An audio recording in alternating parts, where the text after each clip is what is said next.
Welcome back to the channel. We're still working on the Subaru, but we've made a little bit of space in the workshop, sold one of the machines.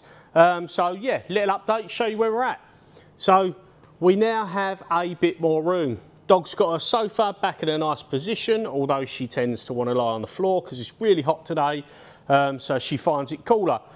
Now you'll notice we had to sell our VF0E with a nice new funky control, the same as what that one had, the Renishaw probe-in and everything like that.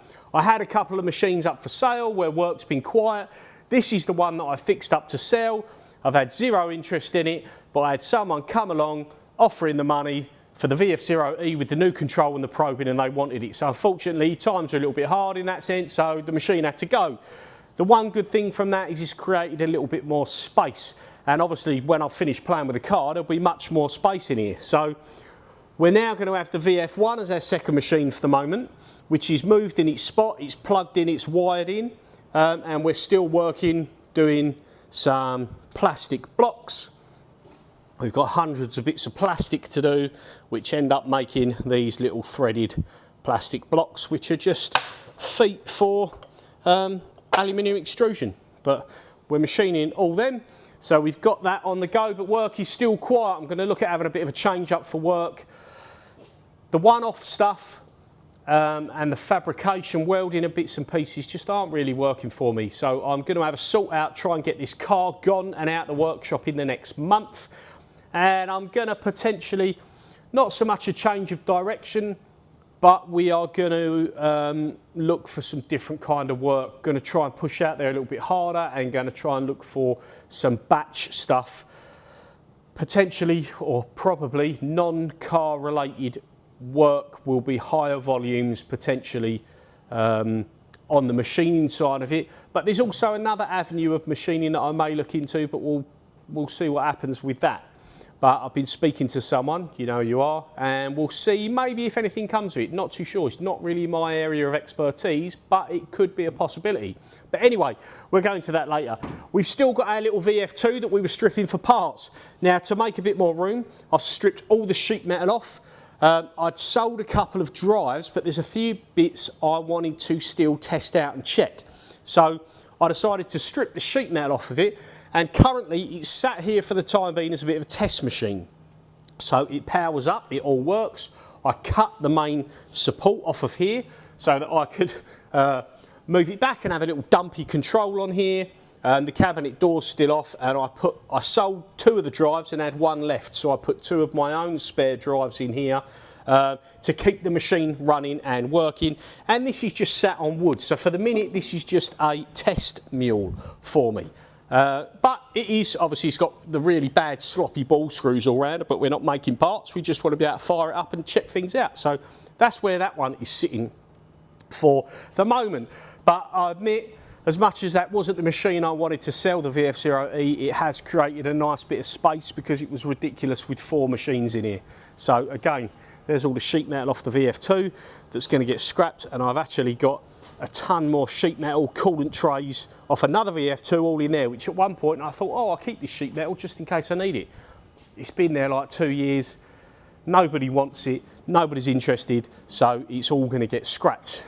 Now, coming back to the Scooby-Doo. Not too much has changed since the last video. I think I went over, I showed you, I welded on the arch sections. You can see that there. Not fully ground down because I'm leaving that for the body shop. We managed to do it without hardly any warping. This side, I've done a much better job than the other side, but again, never really done it. Needs that bit of dolly work in there, but anyway. Arches are done, seals are done, we showed you all that. Now everybody who knows these Subarus knows the brake lines corrode underneath the car at the back. You can see these here. Now these didn't snap, but I was worried that they're so hard to turn that I'm going to go to all the effort, and I've got the new brake lines to go from here to the rear near side and here to the rear near side, rear off side. But I was worried that I'll put these into the connector block and these will split or start weeping. Now what most people will do is this section is under the seat, this section is in the floor of the seat, and they will chop it off and just make new sections here, which is what I was going to do. But this entire bit of brake line, which goes all the way from the front of the car, down the firewall, along the inner seal section, and to the boot floor, was like 65 quid. Now my plan initially was to buy it, cut it here, so I've got the bit that goes through the boot floor and it's all the right shape, because I thought even for that, 65 quid, it's going to cost me 20 quid to go buy some more brake line bits and bend it up to the right place. But then I thought, I bought this, a new one, and I thought, well, now I need a flaring tool. Nobody I know personally, local to me, randomly, even though loads of car guys that I know of, has got the brake tool, or not a decent one anyway, because you get copper lines and then these are steel lines. So obviously the steel's a little bit harder to do a double flare on or a flare on. Anyway, I thought, well, the car's stripped. Let's see how hard it is to put in the full brake line from front to back, and that's what we've done. So you can see it's taped up here, nice new shiny fittings, but it's just held up here at the minute because obviously I'm going to under seal, prime and do all the floor. It came with all new clips here, so new clip, go down the front, and it come with all these black clips here. It come with new ones. Had to move the loom out of the way. The pain in the arse bit, but easy for me because I had it stripped. Obviously a few connectors to take out the way and the lower section of the dash comes off. And then you've got this thick soundproofing insulation that is all one piece, comes right up the bulkhead. So makes no odds to me, but I had slid it across and slit it down the side so that I could open it and fold it. And of course it will just go back where it wants to go afterwards. So new brake pipes all up there, new green clip, and then it goes through the new grommet there. You have to take the, well, I had to take the accelerator pedal out, which is 2 bolts and a fiddly clip, and then 4 bolts and the little clevis for the master cylinder servo there. And then we've got the new brake lines come right up to here. So a little bit of unbolting and faffing around, but it saves me trying to find a brake flaring tool and then making the flares, etc, etc. So I've got the time to do this, and I bought the whole brake line, so it was obviously a nice way to do it. But again, more bits coming off the car. So it came in a monster box. You see the Subaru box there, massive great thing. And the postage is quite expensive because obviously the box is absolutely huge, but there's no way around that. So we got that done. We got some new clips and bolts and stuff for our scoop. I took the scoop off, one of the corner back brackets is actually split, so I don't know if I'll look for another scoop or whether I'll leave it at that.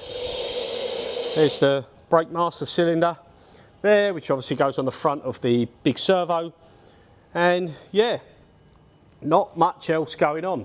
So I'm going to put all that back together. It's probably took me about 2 hours to get that out and the rest of it in, and obviously I'm ahead of a lot of people in the sense I've got the whole interior stripped anyway, and little bits of the front end stripped, the wings off, so it's easier for me to just work on. If you were doing this yourself on your car, I'm going to replace it front to back, getting the interior out and the seats, I'd give yourself a day or the weekend to get it changed, and then you've got to bleed the brakes, etc, etc.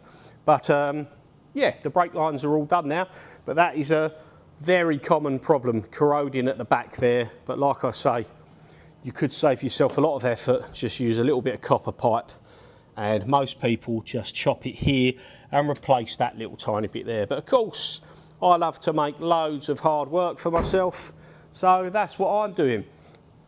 Once that's in and back together, and now I have a little bit more space, we are still quiet with work. I'll finish the job I've got there. I've got a few bits of welding, got some big wing sumps to do, 2 big wing sumps, and a couple of little fiddly jobs. And then I'm going to try and give myself time whilst I am quiet to get this rest of the underseal taken off, get it prepped, primed and raptored, and then we can look at going to the body shop. So yeah, short update where we're at. Cheers for watching. Please like and subscribe if you like the content, and we'll be back when we've done a little bit more. See you soon.